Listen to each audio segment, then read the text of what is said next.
ဒါလေးတွေကတော့ငယ်ငယ်ကကျွန်တော်တို့လူစင်းရဲတွေပဲတည်ပါတယ်လူစင်းရဲမပေါ့တော့တောသူတောင်သားရယ်နော်တော်တော်များများနေရတောဘက်ကလူတွေဆိုဒီလိုကားပနက်တွေပဲစီကြဘိုးလေးတွေစီးလို့ဒါတွေဆိုချောလို့စီးတာကြတာဒီအနားလေးတွေကတာယာသားလေးထွက်လာအမြင်လေးတွေကျိုးလေးတွေအဖေတောင်သွားတတိရဒီဘက်ခေတ်ရောက်တော့လေကိုတွေလည်းကိုပြောင်းဒီပြောင်းနဲ့ကားပနက်မစီပြတာဆယ်စုနှစ်တခုကျော်သွားပြီငယ်ငယ်ကတော့အခုကားဖက်နဲ့နှစ်ပါတယ်ရွာဘက်တွေနယ်ဘက်တွေမှာတထေးတွေကစားနော်ဒီလိုပါပဲစီးကြတာ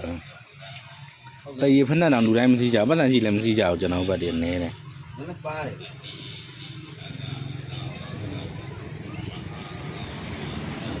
ပြီးတော့မင်းကုန်းဘက်ကထွက်တဲ့ခုံမနက်တွေလည်းမစီးပြတာကြာခုံမနက်လည်းစီးကောင်းတယ်အခုကဈေးရတော့လေသူတို့လှီးရတယ်တန်း